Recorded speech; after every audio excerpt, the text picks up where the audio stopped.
Passar agora para o Bruno. Agora vai. Boa tarde a todos e todas, todos os presentes aqui no auditório, aqueles que nos assistem via YouTube.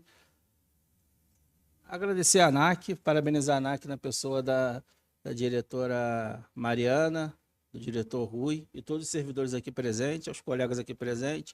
Saudar o comandante Bertolucci ali, grande. Bom, a ABEAC,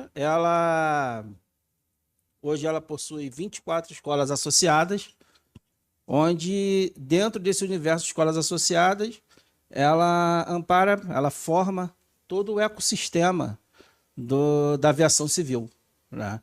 Então nós temos lá o piloto privado, comercial, piloto de linha aérea, o jet trainee, comissário, mecânico manutenção de aeronaves, agente de aeroporto.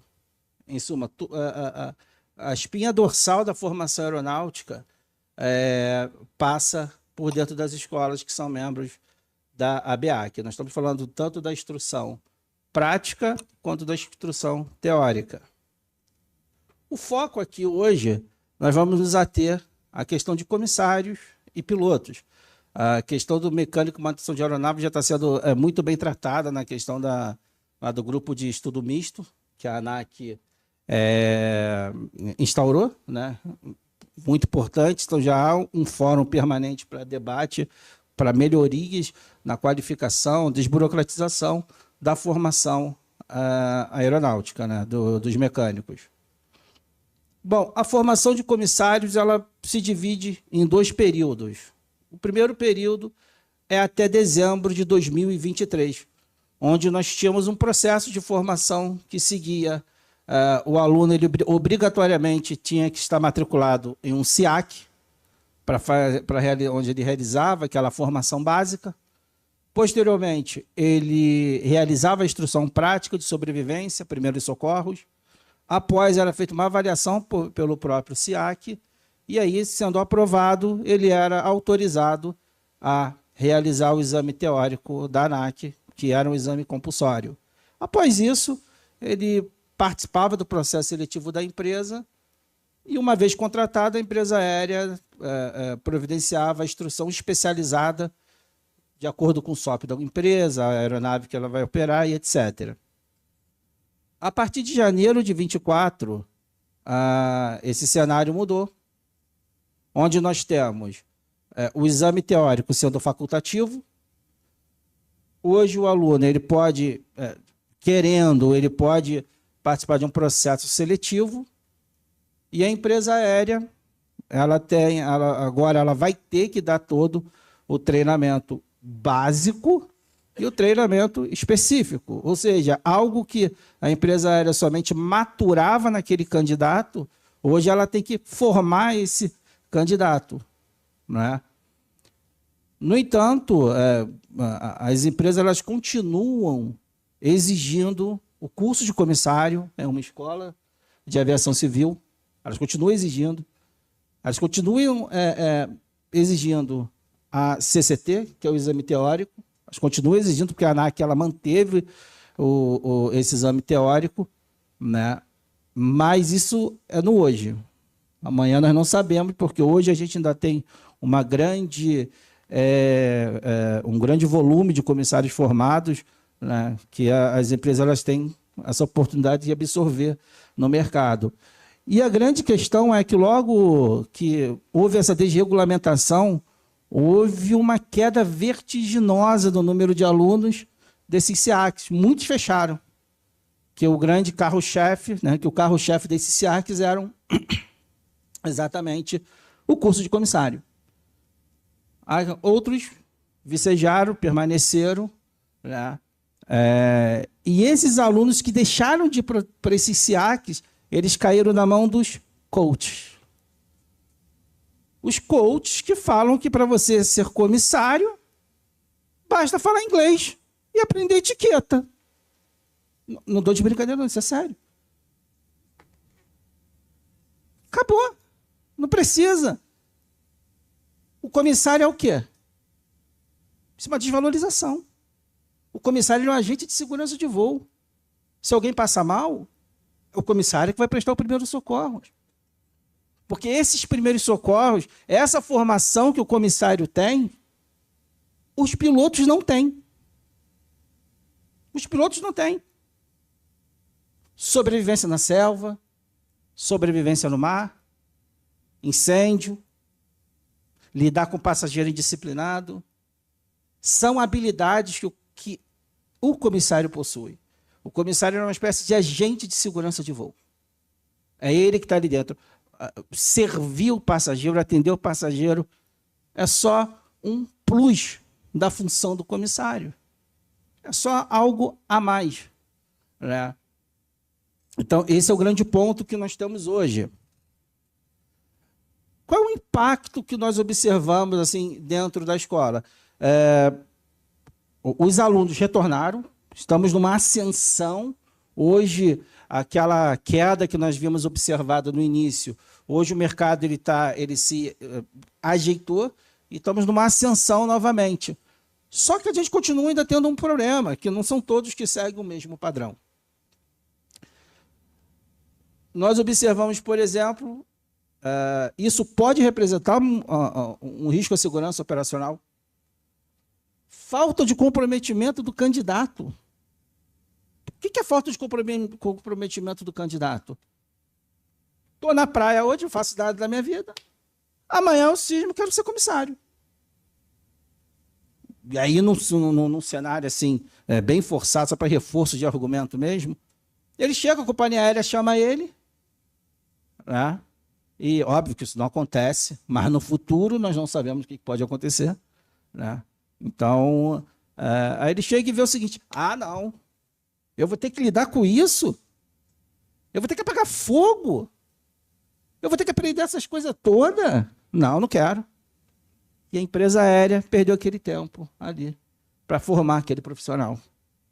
Desvalorização da carreira, isso é um fator drástico, sobretudo em relação ao que os coaches vêm passando por aí, né?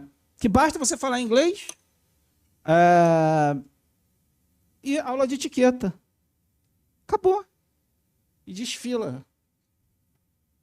Não, sério, e desfilam. Tem vídeo deles desfilam. Que basta isso. Se isso não é desvalorização da carreira, eu não sei mais o que isso significa. Desvalorização do ensino, onde o ensino ele está tendo pouca importância, e ensino é algo fundamental quando nós falamos do futuro do país, do futuro dos profissionais, sobretudo na aviação civil, onde exige uma mão de obra qualificada, e o que acaba acarretando exatamente a desqualificação técnica do candidato para exercer essa profissão. No âmbito do CENIPA, a comissão de curso de comissários, que é coordenada pelo professor Bertolucci, aqui presente, em até novembro vai ser apresentado um relatório, um parecer para ser votado na comissão com algumas orientações ou sugestões relacionadas à segurança operacional, o que isso pode impactar nas operações. Por parte da ANAC, aguardamos a análise de resultado regulatório, para ver qual foi o impacto disso dentro das operações. A ABAC se pondo à disposição para colaborar nesse sentido. Sugestões: retorno da homologação, obrigatoriedade do exame teórico, uma atualização curricular e reformulação do banco de questões. O que é essa atualização curricular? Hoje, as escolas da ABAC, nós incluímos algumas disciplinas que são essenciais. Por exemplo, PNE, para portadores de necessidades especiais. Nós desenvolvemos participamos do programa Asas para Todos, onde nós, no último dia 30 de abril, nós realizamos uma ação onde nós temos esse programa, onde crianças com transtorno do espectro autista, elas participam de uma imersão de voo, né, onde tem um mock-up de um 737 e o jet training em si de um 737, para dar para aquelas crianças e para os pais essa imersão de um ambiente, né, para os próprios pais aprenderem a lidar. E quando a gente fala de inclusão, a gente não pode, parece ridículo falar, a gente fala de inclusão, a gente não pode gerar exclusão. Por exemplo, quando o pai entra no avião, a criança ela não pode comer um determinado tipo de alimento.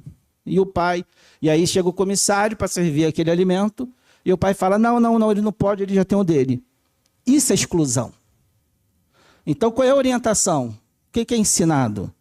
Por exemplo, ao pai, quando ingressar na aeronave, chamar o comissário e falar, está aqui o lanchinho do meu filho, quando for servir, você pode servir o lanchinho para ele, porque ele vai se sentir igual.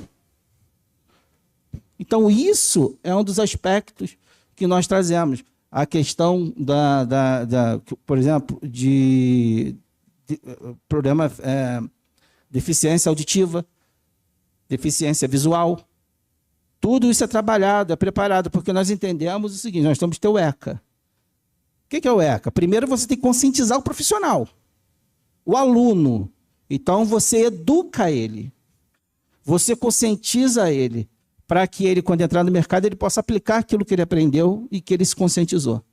Então esse é o ponto fundamental no que diz respeito aos cursos de comissário. Passando para formação de pilotos, nós temos aqui que está batendo a luz bem em cima. No processo de formação, hoje, como é que funciona o nosso processo de formação? Temos o PP teórico, que não é obrigatório. O aluno ele pode chegar a qualquer momento, realizar o exame teórico da ANAC. Após isso, ele realiza o PP prático, posteriormente realiza o cheque, faz o PC teórico, faz o PLA teórico, faz o PC teórico, PLA teórico, depois ele faz o PC prático e finalmente tem um cheque. Esse é um processo que a gente não pode desprezar esse processo. É um processo robusto, quando nós enxergamos assim. Mas a gente cai nesse problema que as aéreas reclamam e o que o Luciano acabou de pontuar. Processo seletivo com falta de pilotos. É falta de pilotos ou falta de pilotos qualificados? Existe esse problema. E quando a gente observa, faz alguma análise, a gente verifica o quê? Que coincide essa análise com o que o Luciano falou. A base. O primeiro contato do aluno é quando é a primeira vez que ele vai ter contato com o mundo da aviação. É ali, no piloto privado, no teórico. É lá que ele vai ter o primeiro contato. Tá, mas por que isso acontece? E aí a gente consegue identificar, trazendo todo esse processo que nós estamos vendo. Primeiramente, há uma substituição do curso teórico por simulados. Então, os alunos eles se baseiam em simulados, treinam através de simulados. Anteriormente, eles se baseavam em quê? Ainda recorriam a livros, né? Quando você pergunta para alguns hoje, qual livro você estuda, ele pergunta, o que é livro?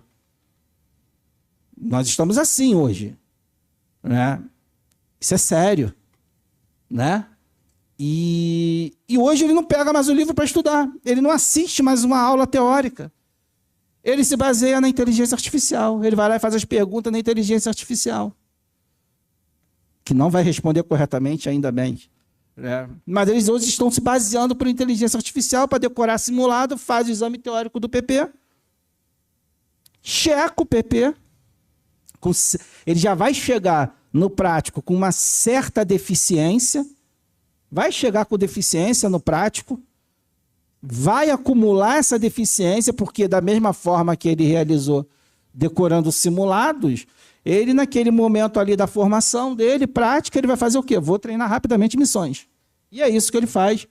Ele checa o PP, obtém a CHT e inicia o PC teórico.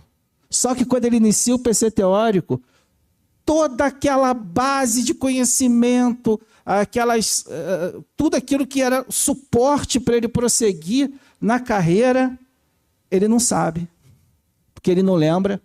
Ele decorou simulado, como é que ele vai lembrar de alguma coisa? E aí o que ele faz? Retorna para o mesmo ciclo. Ah, meu amigo, Vou fazer simulado, vou recorrer na IA, acabou, passo na banca, faço o prático, chequei o PC, beleza, estou apto. A gente vê o resultado. Não, meu amigo, você não está apto. Então, o que ele faz? Primeiro contato do aluno com o aprendizado na aviação vai ser no simulado e não no curso teórico. Deu certo? Sim, passei na banca. Então, continuo com esse método. Depois, foco no teórico. Todos falam a mesma coisa. Você já sabe que o cara vai abandonar. Você já sabe que o cara está enganando ele mesmo. Quando o aluno fala isso para mim, eu falo, cara, não precisa me dar satisfação, não. A carreira é sua, não é minha. Esse é o primeiro ponto. A lógica do aprendizado. O aluno ele pode utilizar simulado, mas para avaliação de como está meu aprendizado. Não estou legal, vou continuar estudando. Se estou preparado, não tenho mais dúvidas, vou fazer a banca. E essa lógica se repete no PC, porque isso é uma base científica. Nós fazemos a teoria, experimentamos na prática, depois voltamos para a teoria. Isso é uma base científica, né, de formação. Qual o impacto que isso pode ter? Poderia pegar diversos, mas eu escolhi um rapidamente, o impacto na segurança operacional. Tivemos um caso, salvo engano, em 2014, que o aluno, quer dizer, o aluno já era piloto privado,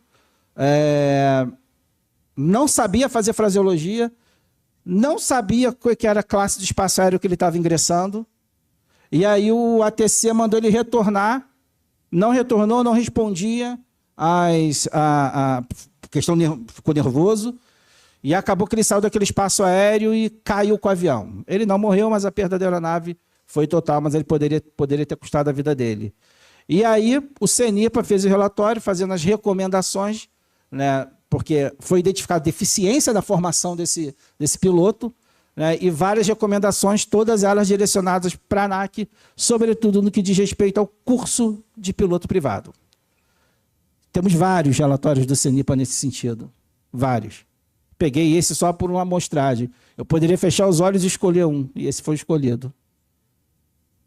Falta de pilotos, outro reflexo. Falta de pilotos. Mas é aquilo, falta de pilotos qualificados. Sugestões: a criação de um grupo de estudo permanente, um fórum permanente para debatermos essa matéria com os players do mercado, por exemplo, com as escolas que formam formadoras de alunos, com as próprias companhias aéreas, porque a companhia aérea é a maior interessada em ter um profissional qualificado. Então, a companhia aérea tem que falar, eu preciso desse profissional, é isso que eu quero do profissional. Eu identifico essa falha no processo seletivo, eu quero esse profissional. Então, a companhia aérea ela tem que vir, né? Ela tem que olhar para as escolas porque são as escolas que formam a mão de obra dela. E é isso que ela tem que olhar. Elas é que formam a mão de obra, então ela tem que falar o que ela quer. Muitas das vezes o regulador não tem que ficar o tempo inteiro, porque o tempo que o regulador tem, por uma questão da burocracia da máquina, que é inerente à própria máquina, não dá conta de ter a mesma resposta que o setor privado tem. Então, a sugestão seria a criação de um grupo permanente, um fórum permanente, onde nós possamos estar subsidiando a ANAC, né, para não ficar guardando aquelas audiências públicas delongadas, que praticamente poucos participam. E quando alguns participam, não tem ideia do que está falando, sabe? Então, seria a formação desse grupo. Quanto ao curso de piloto privado, homologação do curso, atualização da grade curricular e, por exemplo, incluiríamos o CRM, SGSO, incluiríamos diversos fatores, porque quando esse aluno ele sai do curso teórico, ele vai para o curso prático, e depois que ele assiste filme Top Gun, então ele acha que é o Top Gun, mesmo. Bota a musiquinha do Top Gun em tudo e chega no curso prático, ele acha que pode fazer a mesma coisa, porque lá o cara ele é indisciplinado e sempre dá certo o que ele faz. Na aviação, não. Na aviação é disciplina. Na aviação é disciplina. Se ele tentar fazer 1% do que o Top Gun faz, ele vai morrer. Não adianta. No filme funciona. Na vida real, não. Para o piloto de linha aérea, porque é um ponto também que a gente identifica, e que é exatamente vai chegando lá naquela ponta. Trazer homologação para esse curso é um fato a ser analisado, né? E o caso não seja feita essa regulamentação, a homologação do curso do PLA teórico, que essa prova do teórico só pudesse ser feita após o cheque do PC. Porque hoje o cara checou o PP, ele pode fazer a prova do PC e do PLA. Então isso aí, essa lógica, por exemplo, o PLA tem que vir no final. Checou o PC, beleza, chequei o PC, eu tenho uma carga de experiência do meu curso e agora sim eu faço a banca do PLA. A atualização do banco de questões trimestralmente, e aí todos os membros aqui participariam do fornecimento dessas questões trimestralmente, porque aí se o aluno não quiser estudar e quiser decorar simulado, não vai resolver o problema da vida dele, ele vai ter que estudar, porque hoje o aluno ele pega um simulado desse aí do site, ele sabe até a vírgula que está errada é a mesma. Então, com a atualização trimestral do banco de questões, que nós da iniciativa privada nos comprometemos a fornecer para a ANAC, a alimentar a ANAC, obviamente com a participação de todos aqueles que forem integrar o grupo de estudos permanente, e uma criação de ranking de aprovação na banca do tipo que o MEC faz hoje, ranking nota 5, nota 4, 3, 2, 1, de acordo com o percentual de alunos aprovados. Né? Mas de fácil acesso, por exemplo, hoje nós temos isso no PC. Mas para você acessar essa informação, você tem que fazer quase com outro curso para você acessar essa informação. Então, essas são as sugestões que eu poderia trazer hoje aqui. Muito obrigado. Obrigada, Bruno. Importante ouvir isso tudo.